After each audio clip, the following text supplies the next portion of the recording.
Think about the island of Book. Harsh, unforgiving, and for generations, every single day was defined by one huge, destructive problem: dragons. Yeah, they weren't just like a nuisance flying around. They were this constant, terrifying force. It was an inherited way of life, shaped absolutely everything the Vikings did. Their whole existence was about surviving these winged beasts. Exactly, survival. And what's really key here is just how deep that animosity went. It wasn't just tactics, like how to fight them best. It was existential. Right. The dragons were almost the core of their identity in a weird way. That's the deep-seated reality.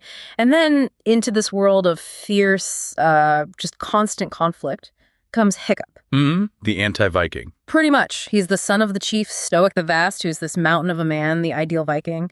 And Hiccup, well, he's seen less as a dragon slayer and more as, well, frankly, a liability. Yeah, kind of scrawny, awkward, always tinkering with inventions instead of swinging an axe. So what does that tell us about Burger's values, I mean? And how does that set the stage for, well, everything that happens next? Oh, it tells us everything.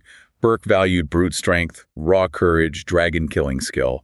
Hiccup, with his braininess and, let's face it, clumsiness. Yeah. He just didn't fit the mold. At all. Didn't compute. Exactly. Which leads us to the core question for this deep dive. How does this kid, who seems totally wrong for his world, manage to flip the script so completely?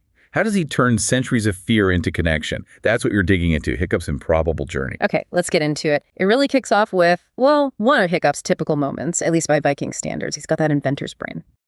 Always building things. Right, and he uses this gadget, a bolus launcher, during a dragon raid. And somehow, against all odds, he does what no one else has managed. He actually hits the Night Fury, brings it down. But it's not exactly a hero moment, is it? It's chaos. He's sort of tripping over himself, and it's almost an accident. Totally, and the immediate fallout, it kind of sums up Brooke's whole problem. Hiccup's success attracts another dragon, a monstrous nightmare, I think. Yeah. And his dad, Stoic, this huge, imposing chief, has to jump in and save him. Stoic's just exasperated, like, not again, Hiccup.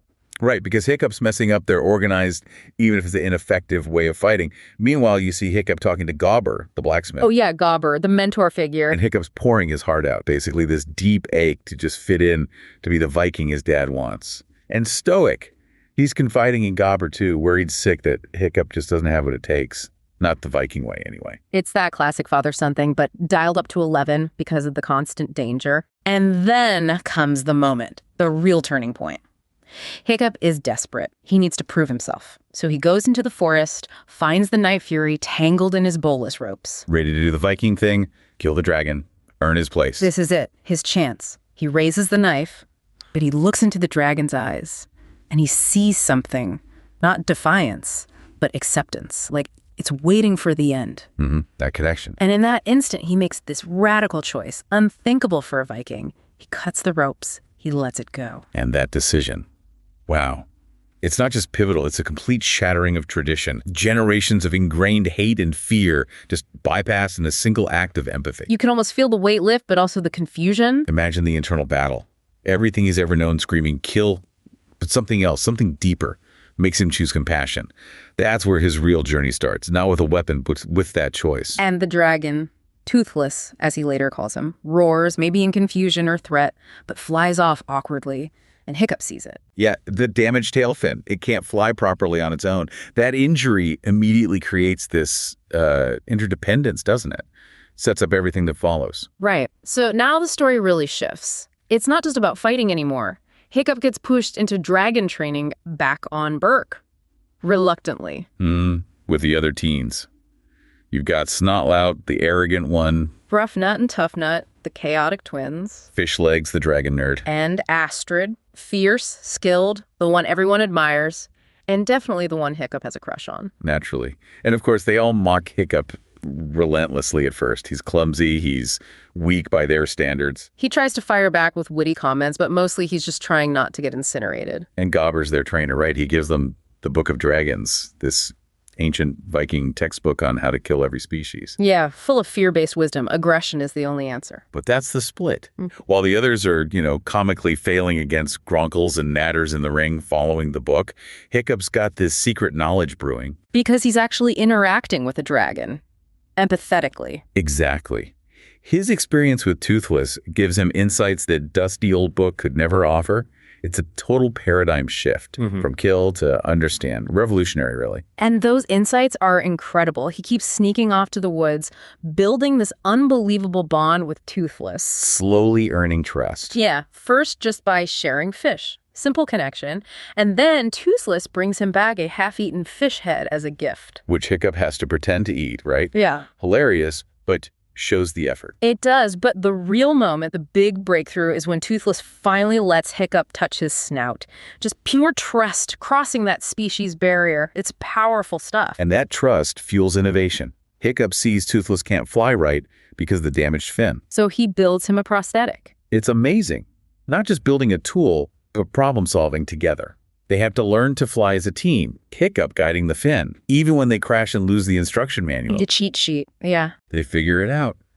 And this teamwork, this understanding, it gives Hiccup all this knowledge about dragon behavior that contradicts everything the Vikings think they know. Right, he learns what scares them, what soothes them. He uses that in training. He's understanding their biology, their instincts, their comforts and fears. It's mind-blowing compared to the Viking way. And suddenly, ironically, he's the star of dragon training. The other teens, like Snotlout and Fishlegs, are amazed. He's suddenly good at the one thing that defines being a Viking. Yeah, his stock is rising, but Astrid, she's smart, she's traditional, she gets suspicious. How did it get so good so fast? And Elder Gothi, the silent wise woman, she's just watching, taking it all in. It's fascinating, isn't it? Hiccup's quiet revolution is starting to ripple outwards, changing perceptions even if people don't get why. But Astrid's suspicion, that's the big hurdle. And it comes to a head. Astrid follows him. She discovers the secret. Toothless. And her first reaction, pure Viking terror. Ingrained fear kicks right in. She wants to run, tells Stoic. Makes sense. But Hiccup needs to show her. He and Toothless take her on this incredible flight. Breathtaking. They show her Toothless isn't a monster, especially after she apologizes, softens up. If that flight is crucial, it shows her the wonder, the gentleness, her shift from terror to awe. That's huge. It's not just her changing her mind. No. It represents the potential for all of book to change. If Astrid, the model Viking teen, can see past the dogma, maybe anyone can. It's the crack in the dam. And through that crack floods the terrifying truth.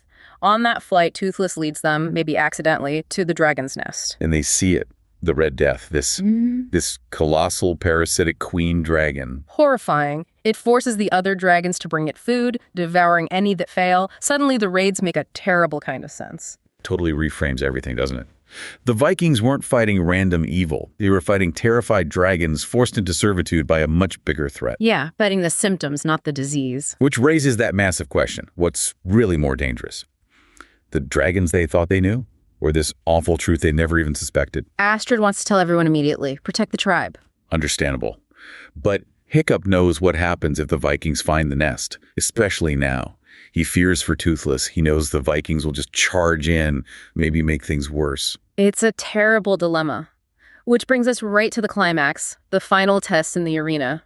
Hiccup versus a monstrous nightmare. The expectation, kill it, become a true Viking. But he can't. He won't. He tries to show them, tries to demonstrate that dragons aren't inherently evil, that you can connect with them. But Stoic, his own father, blinded by tradition, maybe by fear for his son's sanity. He loses it, bangs his hammer, enrages the nightmare. Chaos erupts. The dragon goes wild. And Toothless, hearing Hiccup in danger, breaks free from wherever he was hidden and dives into the arena to protect him. The ultimate confrontation. Old ways versus new, father versus son, fear versus empathy, all exploding right there. And Toothless gets captured. Hiccup pleads, tries to explain, but Stoic is furious. His world is being turned upside down by his own son. It leads to that brutal argument. Heartbreaking. Hiccup, in his desperation, accidentally reveals Toothless knows the way to the nest. The final straw for Stoic. Yeah. Blinded by generations of hatred and maybe his own wounded pride, he disowns Hiccup, accuses him of siding with the enemy. It's devastating, the cost of challenging everything. You feel Stoic's pain too, though. His responsibility, his confusion. But Hiccup is crushed. He's lost his father, his dragon, everything. But not quite everything. Astrid steps up. She saw the truth on that flight. Right, she rallies him, tells him he needs to act, to lead. And incredibly, the other teens follow. They make this insanely brave choice. Bust out the training dragons, the ones they now understand, thanks to Hiccup. Grunkle, natter, zippleback, terror. And fly them towards the nest. To save Toothless? Yes, but also to save the Viking fleet that Stoic is leading right into the Red Death's maw, armed with, catapults and nets. You can just picture it. The Viking ships arrive, the Red Death bursts out of the mountain. It's huge, terrifying, starts smashing the fleet instantly. Shows just how outmatched brute force is against this thing. But then, the teens arrive. Flying dragons, creating this vital distraction. And Stoic sees it. He sees Hiccup leading them, riding the Night Fury's enemy. That's the moment of realization for Stoic. He gets it, finally. He frees Toothless. Go on, son. Acknowledges Hiccup was right. And the finale. Just epic. Hiccup and Toothless working perfectly together again. They lure the Red Death up high into the clouds. A strategic move. Use its size against it. That incredible dive back down. Toothless's prosthetic tail fin starts burning up from the strain. So intense. But Hiccup holds on, guides Toothless. One perfect shot. Plasma blast right down the Red Death's throat as it's about to breathe fire. Boom, causes this massive internal explosion. It's over. But not without cost. Yeah. Hiccup gets knocked off Toothless in the blast, falling into the fireball. Oh, man. But Toothless dives in, shields him, saves him. A true hero saving his friend. But when Hiccup wakes up back on Berk, he's lost his lower leg. He has a prosthetic foot now, made by Gobber, matching Toothless's tail. A permanent mark of the battle. A symbol of the sacrifice needed for change, maybe. And the shared vulnerability between him and Toothless. It really is. But what he wakes up to, that's the miracle. Yeah. Berk is transformed. Utterly. The Vikings witnessed everything. They saw the truth. They saw the connection. Yeah. And now they live with dragons. Peacefully. Vikings grooming grunkles, kids writing terrible terrors. It's incredible. Stoic, full of remorse, but also immense pride and relief, embraces Hiccup. Their bond is healed, stronger than ever. Hiccup and Astrid, definitely together now, built on that shared adventure. And Gobber, ever the craftsman, makes a new, better fin for Toothless. They can fly properly again. The final scene, Hiccup narrating, saying the best thing about Berk now, it's the dragons. Just perfect. It's such a profound shift. From endless war to coexistence. All because one person dared to question everything and chose empathy over violence. Yeah. Hiccup's journey. From outcast liability to the hero who reshaped his entire world. He didn't defeat the dragons. He understood them. He transformed fear into friendship. It's a powerful message about strength coming from understanding, not just force. So, thinking about this deep dive, it's more than just a story about Vikings, isn't it? It resonates. Absolutely. It makes you wonder, doesn't it? In our own lives, what are our dragons? What are the conflicts or problems we face, the things we fear or fight against, that maybe, just maybe, could become allies if we just shifted our perspective, if we tried empathy instead of antagonism? Like maybe the best way to solve something isn't always the most obvious or traditional way. Exactly. Sometimes it takes understanding, connection, and the courage to see things completely differently. It's definitely something to think about long after we finish talking.